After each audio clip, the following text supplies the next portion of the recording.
Welcome back to another deep dive. I'm so glad you could join us today because we have a seriously fascinating one for you. Yeah, we are getting into some incredibly rich territory today. We really are. So our source material today is this incredibly detailed commentary on the Quranic Surah TâHâ, specifically the first 45 verses. Right, and it is just packed with meaning. Exactly. And our mission for this deep dive is to basically extract all these surprising psychological, historical, and, well, linguistic nuggets hidden inside this text. Because it's not just a historical account, It's a masterclass in psychology. It really is. We are going to explore the power of words to just entirely stop a warrior in his tracks. And we'll get into the deep psychology of a divine encounter. And, of course, those ancient strategies for confronting absolute tyranny. Right. Okay, let's unpack this because I want to start with the historical context. When we think about conflicts back then, we usually picture armies. Yeah, Like, totally. Physical force meeting physical force. Swords, shields, the whole thing. yeah, exactly. You assume you stop an angry warrior with like a bigger weapon. Mm. But there are these wild moments in history where that whole physical equation just collapses. Right, where a person is fully armed, marching with violent intent, and they're stopped dead. Not by a weapon, but by words. It's so dramatic. So set the scene for us. It's the 5th year of prophethood, around the time of the Abyssinian migration. Right, and a man named Umar is furious. He is driven by this fierce tribal loyalty. He wants to protect his ancestors' traditions. He genuinely feels threatened by this new message, Exactly. So he's marching out to confront the prophet. He's on a mission. but he doesn't make it there right away. He stops at his sister Fatima's house first, Yeah, and before he even bursts in, he overhears something. A companion named Habab bin Eret is in there teaching them this newly revealed text. which is Surah TâHâ. Yes. And the commentary highlights this beautiful linguistic contrast right at the beginning of the Oh, sutra. I loved this part. The text says it wasn't sent down to cause this thing called shikawat, right? Right. And Shikawat isn't just, feeling sad. It's misery. It's the chaotic, destructive state of a bandit or even a terrorist. Wow. Instead, it says it's a reminder for those who feel hashiyat, which is this profound sense of awe or reverence. That is such a contrast. It's like, imagine you are Umar, right? You're marching into a room, totally aggressive, ready to fight. Yeah, adrenaline pumping. Exactly. Mm. And instead of someone fighting back, they just play a piece of music so profoundly beautiful, it completely disarms you. That's a great way to picture it. But why? I mean, why did a man who is so fiercely angry suddenly feel such deep awe? Well, what's fascinating here is how the commentary looks at verse 7. It says, God knows the secret and what is more hidden. The secret and what is more hidden. Yeah. Umar likely realized in that exact moment that his inner, unspoken doubts were fully known to the divine. Oh, man. Because he wasn't naturally wicked, His anger was an external shell. He was probably terrified of the societal changes happening. So the text just bypassed all his armor? Exactly. It spoke directly to his hidden internal truth. That is brilliant. It diagnoses him, basically, and then it moves directly into redefining the ultimate power he should be loyal to. Right. It gives him a totally new image of authority. Right. Yeah. The commentary really zeroes in on verse 5 for this. It says, the most merciful Rahman established himself upon the throne, the Arsh. Yes, the Arsh. And this is a radical redefinition of absolute power. But wait, let me push back on this for a second. If the goal is to show ultimate power to a warrior like Umar, why not just use the word king or conqueror here? That is the big question. Because the throne usually implies like a tyrant or a dictator. Right, absolutely. And that's why pairing royal imagery like a throne with the specific word Rahman is so revolutionary. Rahman meaning the most merciful. Right. The commentary argues heavily against viewing this as a terrifying dictatorship. It's an intentional brand image. A brand image. I like that. Yeah, it's saying, yes, God is infinite power, but that power is ruled entirely by infinite mercy. Oh, wow. So only the truly wicked, the ones causing that chaos, should actually fear this throne. Precisely. True sovereignty doesn't need to terrorize people to be valid. It totally reframes his relationship with authority. Living under this specific throne is meant to be a source of happiness and safety. Exactly. You lay your sword down because you are safe, not because you are crushed. That completely changes the dynamic. Okay, so having established the nature of this merciful sovereign, the commentary shifts the story. Right. It moves from how Umar was changed to how a human being actually approaches this merciful sovereign. We jump to Moses, or Musa, in the valley. Yeah, Musa's traveling, it's dark, and he sees a fire in the And distance. he's just being practical here, right? He tells his family to wait. He's hoping to bring back a burning brand for warmth. Or to find someone sitting by the fire who can give him directions, physical guidance. Right, a short route to Egypt. But instead, he finds ultimate divine guidance. And the very first instruction he gets is so powerful. God tells him, take off your shoes. And the commentary is clear. This isn't about physical dirt, is it? No, at all. It's not about tracking mud into a building. Here's where it gets really interesting to me. I was thinking about this. It's like when you go to a house party. Okay, house party. Yeah, you walk in, and the host immediately says, hey, take off your coat, stay a while, you're a guest now. I see what you mean. It's an invitation to intimacy. It's not a strict punitive rule. It's grounding you. That makes perfect sense because right after that, God tells Musa he has been chosen. The word is ETR. ETR. And that's not just a random selection, right? Exactly. The text explains that ETR implies choosing the good. It's why wise elders in the community are actually called ETR. Oh, because they represent wisdom and good judgment. Right. It's a purposeful, benevolent choice. So his shoes are off, he's grounded, he's chosen for something good. And then we hit verse 14. Verily I am Allah. Yes. And the linguistic dive into that word I in Arabic is just incredible. It connects to the whole Abrahamic tradition, doesn't it? Oh, it does. It connects to the Hebrew Yahweh and the Christian narrative of Jesus saying, I am. Right. The commentary explains that only God truly has the right to say I in the absolute independent sense. Because humans are completely dependent on a million outside things just to survive. Exactly. So this moment fundamentally strips away human ego. Before Musa can be given his monumental task, his human I has to be checked at the door by the ultimate I am. He has to drop his ego before he can face the ultimate ego, which is Pharaoh. Spot on. You can't fight a tyrant if your own ego is running the show. Okay, so Musa is grounded, his ego is checked. But to face absolute tyranny, he needs some tools. He needs a toolkit. And this leads to such a relatable human moment. Yeah. God asks Musa what is in his right hand. Oh, this part is so charming. Musa just rambles, doesn't he? He really does. He says, it's my staff. I lean on it. I beat down leaves for my sheep. It has other uses. Why on earth does Musa over-explain a piece of wood to the creator of the universe? Well, the commentary brings in this beautiful anecdote from the scholar Al-Ghazali. What does Ghazali say? He says Musa simply wanted to prolong the sweetness of talking directly to God. He didn't want the conversation to end. That is so deeply human. I love that. Mm-hmm. But God cuts through the rambling and tells him to throw the staff down. And it becomes a terrifying, thrashing serpent. The word used is Hadai, or can.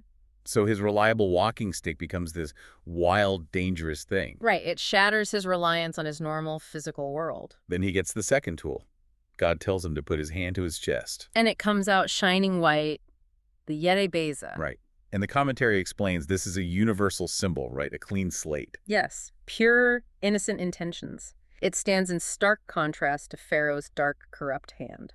It's interesting because the text notes other groups, like the Masons later on, adopted this white hand symbolism. They did, but its ancient roots are all about this absolute purity of intent against corruption. So he has these profound miracles, but he still has to actually do the job. And he knows how hard it will be. So Musa prays for 3 internal things to prep his psychology. Right, he asks for his chest to be expanded. Inshida. To handle the anxiety and the massive pressure. Then he asks for the knot in his tongue to be untied. The yukud. Clear communication. And the third one is my favorite. He asks for his brother Harun to share his burden. Yes, his wizard. They essentially form a prophetic company, a shirkut, to tackle the work. If we look at this from a strategic standpoint, why ask for a partner? Why not just be the sole hero? Well, if we connect this to the bigger picture, the psychology is brilliant. He's facing Pharaoh's absolute tyranny, his Tukian. Right. Tukian is the delusion that you are entirely self-sufficient, that you need no one. So by asking for collaborative leadership, Musa is actively rejecting the tyrant's entire philosophy. Exactly. You don't beat a dictator by acting like a dictator. You build a team. Okay, so the partnership is formed, the internal tools are ready. Now, how do they execute this strategy against a ruthless ruler? God gives them their primary directive, and it's surprising. Use soft speech, quablanlinen. Soft speech. I mean, you are facing a dictator, and your weapon is a gentle tone of voice. It seems counterintuitive, but remember what Musa prayed for earlier. The knot in his tongue. Right, but why? So that Pharaoh would understand him. The concept of fiqh, deep comprehension. Ah, okay. The commentary points out that if you start with insults and aggression, the dialogue instantly dies. Exactly. You put them on the defensive, their ego builds a fortress immediately. You literally cannot reach someone's mind if they're just calculating how to fight back. Soft speech slips past those defenses. It's an infiltration tactic. And despite having these miracles and this brilliant strategy, Musa and Harun confess a really human reality. Yeah, they say, "Our Lord, we are afraid." They fear Pharaoh's extreme reactions and his capacity for violence. I find that vulnerability so refreshing. They aren't robotic superheroes. They're humans stepping up to absolute power, and their hands are shaking. And God doesn't shame them for that fear. He just reassures them. I am with you. I hear and I see. That perfectly rounds out the commentary. You fight the darkness of tyranny not with a louder shout, but with clear, soft, strategic communication. And the courage to act even when you are totally terrified. Man, what an incredible journey through this text. We've seen how the exact same words that stopped an angry warrior like Umar in his tracks also hold a masterclass in confronting power. It's amazing how much depth is in just those first 45 verses. Truly, we talked about redefining absolute authority as a source of mercy. We saw Musa dropping his ego at the door of the divine encounter. And of course, the power of collaboration and soft speech against the hardest obstacles. So what does this all mean for you listening to this? I want to leave you with a thought to mull over. Let's hear it. Think about the fires you chase in your own life. The goals or the people you run toward, thinking they will just give you a little bit of warmth or short-term guidance. Like Musa looking for a piece of burning wood. Exactly. What if, like Moses in that valley, you are actually being invited to take off your shoes, to drop your ego, and take on the exact mission your entire messy history has been preparing you for? That is a powerful question to ask yourself. It really is. Thank you so much for joining us for this deep dive. It was a pleasure to be here. Keep questioning the surface of things. Keep seeking the hidden depths in whatever you read, and we will catch you on the next deep dive.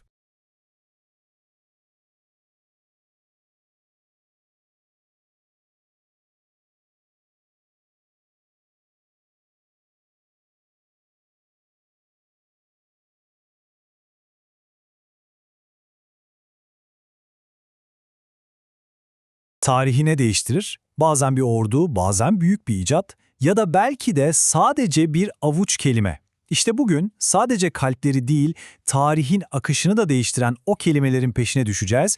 Kur'an'ın 20. suresi, TâHâ suresinin o inanılmaz hikayesini mercek altına alıyoruz. Peki ama bu nasıl olabilir? Sadece birkaç ayet nasıl olur da koca bir tarihi yeniden şekillendirebilir? Gelin bu sorunun cevabını İslam'ın ilk yıllarındaki en sert, en çetin muhaliflerden birinin yaşadığı o akıl almaz dönüşüm hikayesinde birlikte arayalım. Hikayemizin tam merkezinde o zamanlar adı anıldığında bile bir korku uyandıran bir isim var, Ömer. Kabilesine körü körüne bağlı, öfkesiyle nam salmış ve bu yeni dine karşı amansız bir savaş veren bir adam. Ve şu çok önemli, o güne kadar Kur'an'dan tek bir kelimeyi bile oturup da bilinçli bir şekilde dinlemiş değil. Peygamberliğin 5. yılındayız, ortam çok gergin, sayıları az, baskı altındaki Müslüman topluluğuna karşı Ömer'in öfkesi artık zirve yapmış durumda, hışımla kız kardeşinin evine doğru yürüyor. O sırada içeriden olduğundan habersiz tabii. Bir öğretmen, Habbab bin Aret, yeni inen TâHâ suresini gizlice öğretiyor.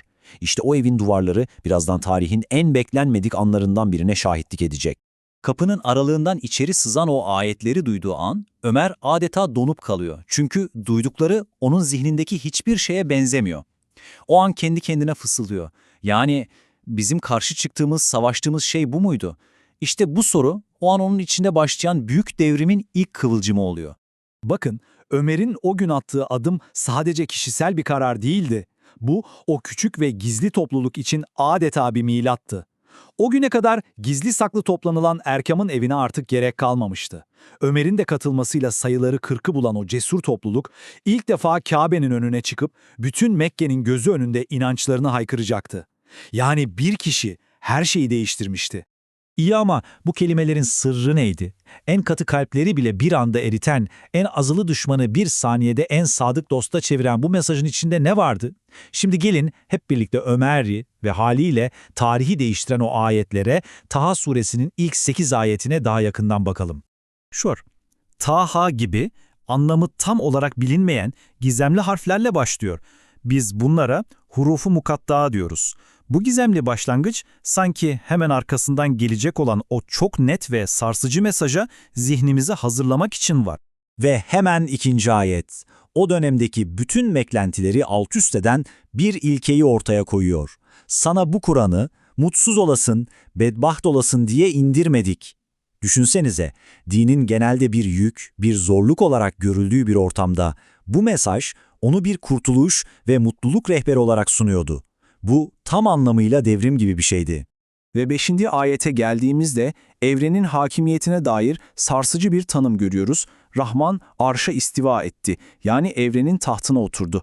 Bakın burada kilit kelime Er-Rahman, yani merhametlilerin en merhametlisi. Bu şu demek, evreni yöneten güç, zorbalık ya da kahır değil, her şeyi kuşatan sonsuz bir merhamettir. O günün güç anlayışını temelden sarsan bir fikirdi bu. Devamındaki ayetler ise Ömer'in zihnindeki eski dünyaya dair ne varsa adeta tek tek yıkıyordu. Bu kitap sadece saygı duyanlar için bir hatırlatmaydı. Yeri ve gökleri yaratandan geliyordu. O sadece bildiklerimizi değil, gizlinin de gizlisini bilendi. Ve en güzel isimler, evrendeki tüm güzelliklerin kaynağı yalnızca ona aitti. Ve işin ilginç yanı, bu dönüşüm teması sadece Ömer'in hikayesinde yok. Aslında surenin ana anlatısının tam kalbinde de aynı yankıyı buluyoruz. Hazreti Musa'nın peygamberliğe çağrılış hikayesinde. Gözünüzde canlandırın. Çölde bir kaçak olan Musa, uzakta bir ateş görüyor ve ailesine bir kor getirmek, belki bir yol bulmak umuduyla o ateşe doğru yaklaşıyor. Tıpkı Ömer'in o ayetlerle beklenmedik bir şekilde karşılaşması gibi, bu da Musa'nın hayatını tamamen değiştirecek bir karşılaşma olacak. Ve o ateşe yaklaştığı an o ilahi sesi duyuyor. Şüphesiz evet ben senin Rabbinim. Hemen pabuçlarını çıkar çünkü sen kutsal vadi Tuğba'dasın. İşte o an sıradan bir ateş arayışı bir anda hayatının en kutsal görevine, bir peygamberliğe dönüşüyor. Ardından gelen o basit ama çok derin soru birazdan yaşanacak büyük mucizenin habercisi gibi. Sağ elindeki de ne ey Musa? Bu soru Musa'nın sıradan bir çobandan ilahi bir gücün elçisine dönüşümünün ilk adımı aslında. O bildiğimiz sıradan baston bir anda yerde kıvrılarak ilerleyen bir yılana dönüşüveriyor.